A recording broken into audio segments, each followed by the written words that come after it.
Good morning student, I am Miss Seema Patel. So today we will see the topic that is high risk approach in maternal and the child health.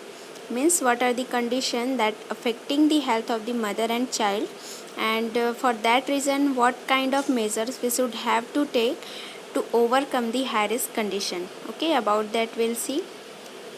So let's proceed towards the topic.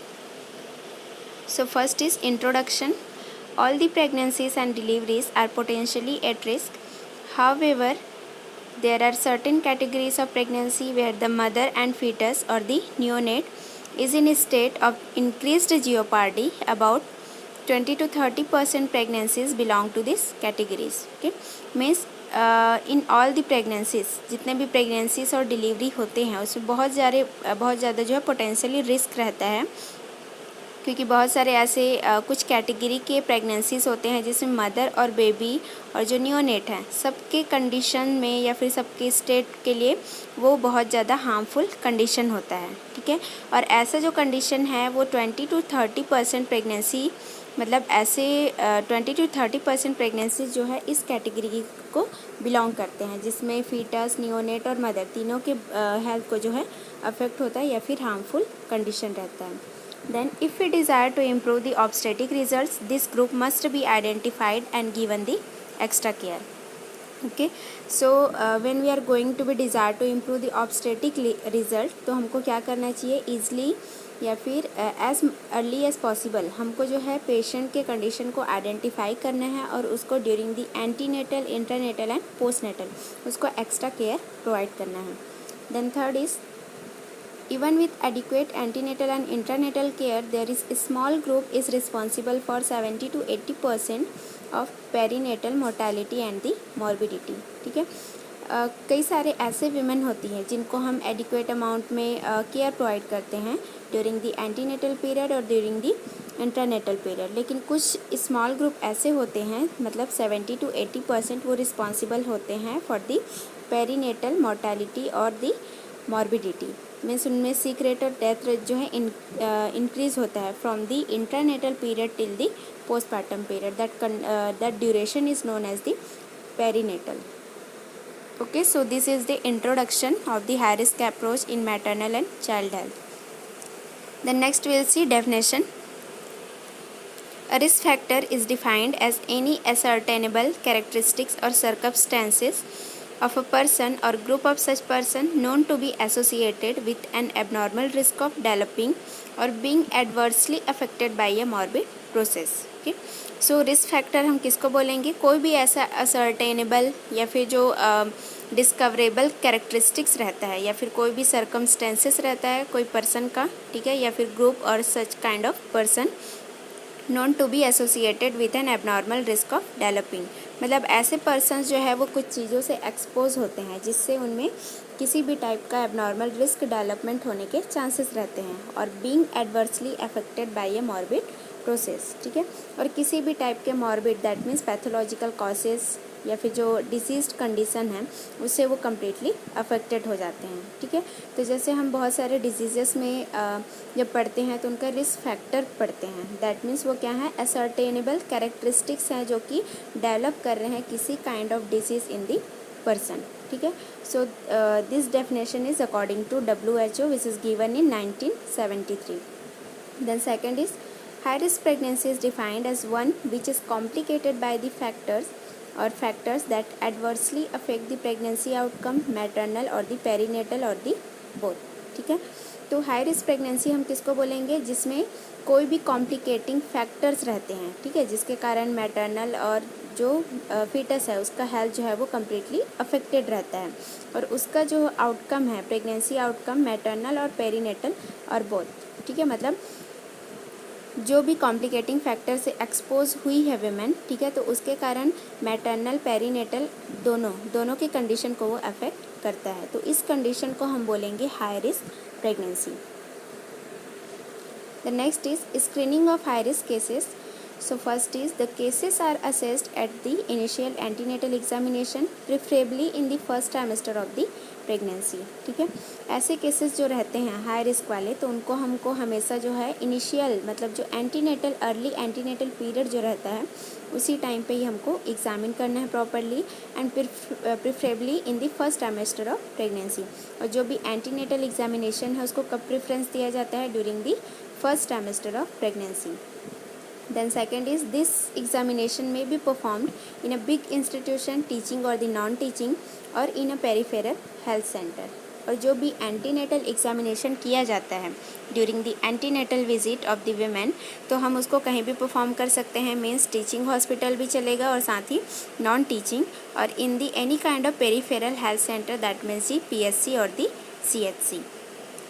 Then some risk factors में later appear and are detected at subsequent visit. ठीक है, कई सारे ऐसे risk factor रहते हैं जो जैसे जैसे प्रेगनेंसी का ड्यूरेशन इंक्रीज होते जाता है तब वो क्या होते हैं? अपीयर होते हैं, means the later duration of the pregnancy time. तो उनको हम कब डिटेक्ट करेंगे? At subsequent visit. जैसे आप लोग को पता ही होगा कि एंटीनेटल विजिट जो है टोटल आजकल 4 कर दिए गए हैं। तो जब भी एंटीनेटल विजिट के लिए विमेन आती है टू दी एंटीनेटल क्लिनिक, तो उस टाइम पे हमको सब्सिक्वेंटली जो है फाइंड आउट करना है कि किसी भी टाइप का रिस्क फैक्टर तो नहीं है।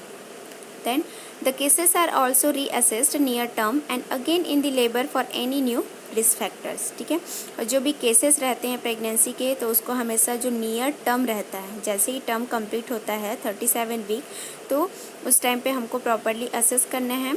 ठीक है, and again during the labour time भी हमको प्रॉपरली असेसमेंट करना है कि किसी काइंड ऑफ रिस्क फैक्टर तो नहीं है, क्योंकि कई सारे रिस्क फैक्टर हमने पढ़ा है कि वो later duration of the pregnancy और ड्यूरिंग दी लेबर टाइम में भी जनरेट हो सकते हैं। तो इसलिए हमको प्रॉपर स्क्रीनिंग करना चाहिए हाई रिस्क केसेस का। The next is initial screening history. ठीक है, अब इनिशियली हम क्या स्क्रीनिंग करेंगे जो भी एंटीनेटल विमेन आएंगी, तो फर्स्टली हमको क्या करना है? प्रॉपरली हिस्ट्री लेना है। So in the history first of all we should have to take properly maternal age, what is the maternal age, then reproductive history, then pre eclampsia और eclampsia अगर प्रीवियस प्रेगनेंसी में उनको रहा होगा तो, then anaemia का condition तो नहीं है, then third stage abnormality, means in the previous pregnancy third stage of labour में किसी भी टाइप की डिफ़िकल्टीज तो फेस उन्होंने नहीं किया था, and then previous infant with the RH isoimmunisation और द ABO इनकम्पैटिबिलिटी। ठीक है, प्रीवियस इन्फेंट जो है उसमें RH इनकम्पैटिबिलिटी या ABO इनकम्पैटिबिलिटी तो नहीं था, एंड मेडिकल और the surgical disorders, any kind of medical surgical disorders like the related to the cardiac, CNS और related to the respiratory system और द यूरिनरी और GI system, whatever the disease may be, we should have to take proper history from the patient. The next is psychiatric illness, any kind of psychiatric illness तो नहीं था, then cardiac diseases, epilepsy, viral hepatitis and previous operation तो नहीं हुआ था like the LSCS और any kind of surgery related to the uterine area, and myomectomy तो नहीं हुआ था, then repair of complete perineal tear, repair of vesicovaginal fistula, repair of stress incontinence. ठीक है, तो ये सारे हिस्ट्री हमको प्रॉपरली विमेन से लेना है, क्योंकि ये सारे भी आगे क्या हो सकते हैं, नेक्स्ट प्रेगनेंसी में रिस्क फैक्टर्स कॉज कर सकते हैं and the condition will be high risk. Okay, for that reason we should have to take proper history from the patient. The next is the family history. After the personal history of the patient, we should have to take family history of the patient. So in that socio-economic status, ठीक है, पहले हमको पूछना है लो socio-economic status है या फिर high socio-economic status है। Then second is family history of diabetes, hypertension और multiple pregnancy from the maternal side and the congenital malformation. ठीक है, उनकी फैमिली में किसी को डायबिटीज़ तो नहीं था या हाइपरटेंशन का हिस्ट्री तो नहीं था, देन मल्टीपल जेस्टेशन या फिर कंजेनाइटल मालफॉर्मेशन तो नहीं था। ये कम्प्लीटली हमको हिस्ट्री लेना है about the family. The next is high risk cases according to WHO। Now will see what are the high risk cases according to WHO. So first we'll see during the pregnancy. So in the pregnancy time, elderly primigravida, that is more than or equal to the 30 years. कई सारे women ऐसी होती हैं जो कि अपना first pregnancy more than 30 year और equal to 30 years में कंसीव करती हैं। ठीक है, तो ये भी one kind of high risk case है। Then second is short statured primi, that means the height of the women is less than और इक्वल टू 140 सेंटीमीटर। कई सारे ऐसे वीमेन होती है जिनका स्टैचर या फिर जो फिजिकल स्ट्रक्चर है वो शॉर्ट होता है, ठीक है, हाइट कम होती है। And then threatened abortion and the antepartum haemorrhage and malpresentation, ठीक है, एबनॉर्मल प्रेजेंटेशन तो नहीं था during the pregnancy time, pre eclampsia and eclampsia and the anaemia, ठीक है। तो ये सारे केसेस जो हैं वो during the pregnancy time high risk cases के अंडर आते हैं। Then during pregnancies continue. So next is elderly grand multipara, ठीक है। जैसे हमने ग्रैंड मल्टीपैरा पढ़ा है कि कोई भी वीमेन जिनके ऑलरेडी 4 to 5 चाइल्ड होते हैं एंड ट्विंस हैं या फिर हाइड्रोमनियाज है, ठीक है, एमनियोटिक फ्लूइड का लेवल बहुत ज़्यादा है या प्रीवियस स्टिल बर्थ हुआ था, intrauterine death, then manual removal of placenta, prolonged pregnancy, history of previous cesarean section and the instrumental delivery and pregnancy associated with the medical diseases, ठीक है। तो this all are the high risk cases during the pregnancy time. Then during the labor what kind of conditions are comes under the high risk cases? So first is premature rupture of membrane, then second is prolonged labor when the duration of the labor is prolonged more than 18 hours, and then hand feet और cord prolapse, अगर कोई भी part जैसे कि hand है baby का या फिर फीट है या फिर अम्बलाइकल कॉर्ड है, अगर वो डाउनवर्ड डिस्प्लेस्ड हुआ है that means it is also one kind of high risk factor.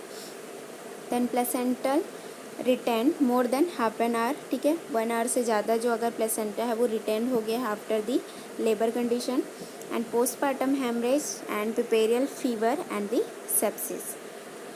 Okay, so these all are the high risk cases during the labor condition. Then next we will see examination, general physical examination. Okay, so after the taking of complete history, okay, history or the family history of the patient, personal or the family history, we should have to do proper examination of the patient. So first is the general physical examination. So in that we should have to take or examine for the height of the patient, then weight, properly vital signs in that blood pressure, then any disease condition like the anemia, cardiac or pulmonary disease, orthopedic problems and pelvic examination, uterine size disproportionately smaller or the bigger, and then genital prolapse, then laceration or the dilatation of the cervix and associated tumors and the pelvic inadequacy. Okay, so about that we should have to take properly general physical examination of the women. Then what are the course of the present pregnancy? So the cases should be reassessed at each antenatal visit to detect any abnormality that might have arisen later. Okay, so during the pregnancy time हमको क्या करना चाहिए? जब भी कोई भी women antenatal visit के लिए आती हैं तो हमको बार बार क्या करना है? रीअसेसमेंट करना है, ठीक है, कि हमको डिटेक्ट करना है कि कोई एबनॉर्मेलिटी तो एसोसिएट नहीं है with the health of the mother and with the health of the foetus, okay, क्योंकि कुछ ऐसे हाई रिस्क केसेस होते हैं that may be arisen later, ठीक है, वो प्रेगनेंसी के जो लेटर ड्यूरेशन है उसमें भी होने के चांसेस रहते हैं, इसलिए हमको बार बार रीअसेस करना है। Then few examples are, first is pre eclampsia, then anaemia, RH isoimmunization, high fever, pyelonephritis, hemorrhage, diabetes mellitus, large uterus, lack of uterine growth, post-maturity, abnormal presentation, twins, and history of exposure to drugs or the radiation, acute surgical problems. Okay, whatever the condition we have seen in the previous slide, okay, about that all kind of history or assessment we should have to take with the patient. ठीक है, तो ये सारे हमको देखना है कि इनमें से किसी भी टाइप का डिसीज़ कंडीशन तो प्रेजेंट नहीं है। Then what are the